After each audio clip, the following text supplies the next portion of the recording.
Hello, my name is Marie Hedden. I'm convener of IASL, and this is one of our a new episode of our 10 Minutes with series. Today, I have the pleasure of welcoming to the series Dr. Rodge Glass. Rodge is the author of 8 books published since 2005, ranging across fiction, biography, memoir, critical writing, and the graphic novel. His works have been nominated or won 10 national or international awards. He's appeared on book festivals from New York to Rome to Toronto, and his novels and stories have been translated into languages such as Italian, Serbian, and Spanish. Rodge is the winner of the Somerset Maugham Award for nonfiction, and he was nominated for various awards. And most recently, he won the 2023 Anna Brown Prize for Nonfiction, judged by Gavin Esther and the Wicktown Book Festival, for his essay on the Covenant. Rodge's books includes No Fireworks, 2005, Hope for the Newborns, another novel, 2008, Alasdair Gray's Alasdair Gray's Secretary's Biography, which also came out in 2008. Dougie's War, A Soldier's Story, which came out in 2010, a graphic novel with Dave Turbett. Bring Me the Head of Ryan Giggs in 2013, and Stories from the EasyJet Generation, which came out in 2013 as well. Rodge's last book was Michel Faber, The Writer and His Work, published by Liverpool University Press in 2023, and recently he's written audio stories for children for the BBC, A Little Light and the Magic of Stories. Rodge's new book, Joshua in the Sky, a Blood Memoir, which was published by Taproot Press in 2024, is a mixture of autobiography and biography, and it includes the prize-winning essay on the Covenant. Since he moved back to Glasgow, Rodge has been very active on the literary scene, among the things working very closely with Saoirse Dallas of the Alasdair Gray Archive to promote and disseminate the work of this key Glasgow figure. Rodge, welcome to this program. Am Questions to you. My first question is, you weren't born in Scotland, and yet you're now a very important figure on the Scottish literary scene. So I wanted to know what brought you to Glasgow, what's your view on Scottish literature, and how does it feel to be part of that? And connected to this question, I'd also like you to talk about Joshua in the Sky, and particularly, could you tell us in what way you feel that you're responding to the Scottish literary tradition and to Scottish writers in this book? Sure, very happy to. So what brought me to Glasgow initially in the late 90s was chance. Um, I didn't think of it in those terms at the time, but now it seems incredibly clear that I was essentially running away from the religious community that I was brought up in, which was full of very good people, but I didn't want to be part of it. And I think I would have gone anywhere as long as it was in the opposite direction to everybody else in my family. uh, as it turns out, my mum has since moved to Scotland, and I have family here now too. But I was really running away. At that time, I was looking for anything new to fall in love with, I think, and had always been obsessive about culture, music, literature, art. And so Scottish literature came to me at a time where I was looking for something to fall in love with. And I think that's always important. Um, all of the Scottish literary figures that seemed important up here, none of those had been part of my education in England, and I'd never heard of any of them. Mm. So it felt like I was discovering them for myself. So that was always really important, that it felt like it was something that was potent, that was mine, but that also wasn't part of the religious education that I'd had previously. So it felt like a totally different world. It's like dropping onto a new map and not knowing anything and finding it exciting. So that was my way in, and I've been closely wedded to it ever since, I would say, and found lots and lots to love. I did initially feel like an outsider, but really quite early on, I was treated like a Scottish writer. My first novel was set in England, but I was very lucky. I was extremely young at the time. It got a lot of attention, and I was traveling to other countries representing Scotland. And at the beginning, I think I felt a bit like a fraud there. But with time, and also with the cultural change that's happened over that 20 years that I've been writing, it's much more open now, much, much more inclusive. And to paraphrase Kathleen Jamie, who talks about this in her introduction to her book Antlers of Water, and also to her compendium of Scottish verse, she says that as soon as you start putting limits on what counts as Scottish, then you start excluding people and it becomes problematic. So she just throws the doors wide open. And that's been my approach when other people have come into Scotland as well. So that's always been really important to me. I'm interested in outsiders. We'll come to Michel Faber, and he was an outsider that was welcomed into Scottish literature. But I feel like a lot of the decisions that I can make now in my position as a writer who can support and mentor others is to create a cultural atmosphere where Scottishness is similar to what Alasdair's definition would have been, which is, you know, if you have come here, you contribute to the culture here, you're part of it, the end.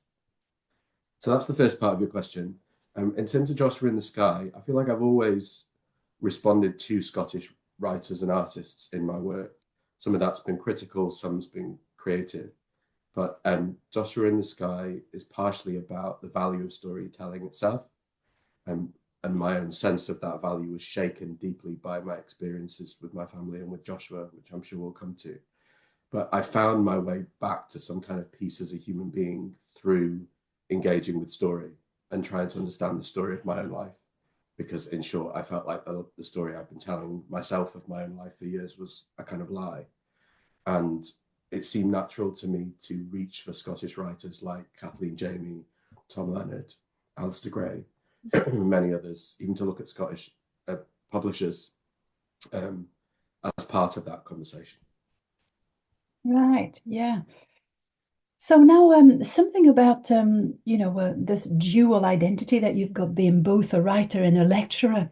So this gives you a unique perspective on literature. And can you tell us how the two parts of your literary activity, creative and critical, work together? Do they intersect, complement each other? Or is there an element of interference between the two? That's an interesting word, interference. I like it. And the short answer is no. I think that they feed each other. They feed each other. At the beginning, I saw myself quite narrowly as a novelist and only as a creative writer. And I felt like I wasn't. And I think lots of people, even people that are purely critical writers, will have an element of, imposter syndrome. I'm not proper enough. I don't know enough. I've not read enough. I didn't start at the beginning of literature. I've not done it all in chronological order. I've not read all of the important people, all that canonical stuff. So I think that's quite common anyway, but I had a very strong sense of that as somebody who, I didn't even do well in English at school. I didn't do well enough at 16 in order to do it at 18. And I came in by the back door once I'd got to Scotland through loving Scottish literature. So I initially saw myself narrowly as a novelist and only a creative. Mm-hmm. But pretty much when I started working with Alasdair Gray, I started to see how the two sides of reading and writing were essentially sister acts that feed each other and inform each other and can help to build your understanding, and that there is no divide necessarily. There doesn't need to be a divide. And the undergraduate course that I teach now makes an asset of this. It's a course on reading and writing and how the two of those feed each other. So once I saw what Alasdair did and that he saw no division there, I felt there was a model for me. But also when I started to do my PhD in Scottish literature at Glasgow University, I was writing my second novel at the same time as doing my biography of Gray. And I used to write the novel in the mornings and the biography in the afternoons. Mm-hmm. And I felt that the two fed each other. And if I got stuck with one, I could move to the other. And ever since, I've worked on multiple projects at any given time. There are always 3 or 4 in the fire. I have done more serious, in-depth critical writing in the last 3 or 4 years, but I think that's partially because maybe I'm a little bit more established and people come to me and ask for things and the doors begin to open. So the piece that I wrote on Eva Dundas's work and her novel Hell Sounds, I'm really proud of, from last year, that was in a Études d'Écossais. And I feel like I'm now a lot more comfortable with existing in both of those spaces and moving between them. And so that's why Joshua in the Sky does both. It's deeply interrogating storytelling on one hand and kind of digging out what stories can be and what they mean for us and what understanding we can gain from them. And it's also a piece of creative writing at the same time. Yeah, that's true. It does. It does. So my next question to you, Rodge, is about your book on Michel Faber. I'd like you to tell us a little bit more about this book. What prompted you to write it, and what did you get out of writing this book? Oh, I got a huge amount out of writing it, like selfishly, and I always use the word selfish as a positive. In practical and spiritual terms, I got a huge amount out of it. But how did it happen? Well, what prompted me to write it initially was two things. First of all, I'd been in love with Faber's work for about 20 years, and I felt that there was some kind of commonality in the work that I could see that I didn't think had been written about yet, which was all about compassion. But as you will know yourself, we are drawn to the writers who appeal to parts of our own experience that speak to us. And I have increasingly become preoccupied by compassion and how people treat each other and the ways that storytelling can inform how we see how we should treat each other. And so I felt there was something on compassion to be done there that was interesting that nobody else had done. And I thought it was a potential through line between the work because his work is so incredibly various across genre and form. And so you would need something that was coherent. The other thing was much more practical. So you read out my list of publications at the beginning. Anybody that has got their ears open will notice that there was a big rush at the beginning and then there was a gap and then there's been a rush since. And after my children were born, not because my children were born, but after then, I got stuck. I've only ever written one book that hasn't been published, but I spent 7 or 8 years writing a big novel that I thought was amazing and that everybody else thought was like, had potential but wasn't finished. And it kept going and kept going and kept going. And then before you know it, it's been 7 or 8 years since you've published anything, and it's quite difficult to get started again, even if even if you have had a lot of good fortune, relatively speaking.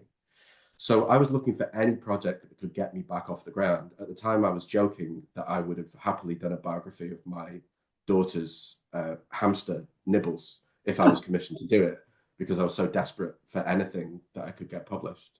And so I saw it as something that was achievable.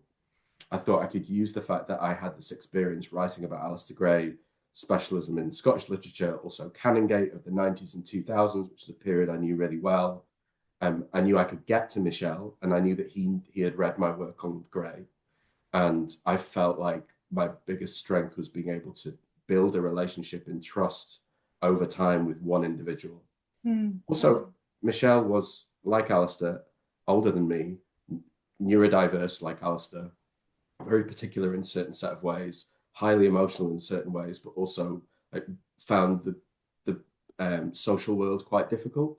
And so I felt I had a lot of the tools that I would need in order to develop that relationship. And I got Michel's agreement. So that's how it came about and what prompted me to write it. What I got out of it was huge. So first of all, it got me going publishing again. It was received a lot more widely than a standard academic book, I think. In fact, I know. I got to tour it and to talk about the ideas in a lot.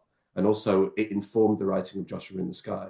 So there's actually a chapter about Michel's poetry and his book about his wife, Ava, who died from cancer, and that book, Undying, which is a kind of magic trick that insists on presenting their love as a positive victory over cancer, even as cancer kills her.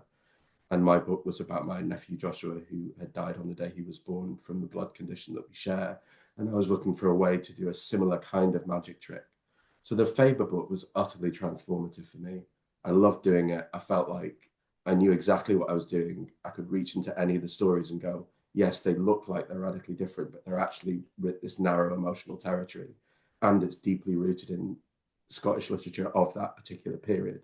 And also finally, that Michel came at a time where we moved from like the Saltire Awards every single year being only a handful of, and they were all men then, but a handful of men who were from a particular kind of Scottish background. And Michel was the first person ever to win that award that wasn't born in Scotland. And if you look at it now, it's night and day, the way that we even interpret what Scottishness is. And he came through an interesting period there. And I wanted to interrogate that too. So I benefited in so many ways. Yeah, and we benefited too because it's such an important thing to have a book on Michel Faber as well. I mean, it was the first actual monograph on Michel Faber and really important. That's Rod, true. Thank you. we've got very little time left, but I'd really like to ask you that last question. Could we have a quick peep into your projects, what you're working on at the moment, if you can say, both Yes, I can say creative and academic point of I can view? say most of it, although I'm going to get palpitations telling you because we've now gone from the stage where I can't, I would have done a biography of my daughter's hamster to now I really don't want to take anything on for the next 5 years. I've just finished a novel which is about anti-Semitism in the UK and the US. And it's just been delivered to my agent and accepted, so it'll go out to publishers soon. I'm contracted to write a non-fiction book about I can't tell you the name, but a famous British rock band, which is Wow. my first group biography. So I've done visual art and literature, and now I'm doing music, but it's very, very similar in terms of approach. And that's supposed to be out in 2026. I've agreed to do a Scott Notes book about Lanark for Scottish school children studying Lanark. Wow. And there's a million other things. I'm doing a Routledge chapter on Scottish Jewish writing that's critical. And I'm going to be writing a chapter for the Edinburgh Companion. We'll be working together on Gray following our conference. And now I am getting palpitations, so I'll stop. So there's plenty. Good, good. It's good for us. Okay, Raj, we've come to the end of this interview. Thank you so much for being with us today, and I'm sure that it's been really interesting for me. It's going to be very interesting for the members of our community of IASL. So thank you again, Raj, for agreeing to this interview. It's a total pleasure. Thank you so much. It's lovely to see Thank you. you.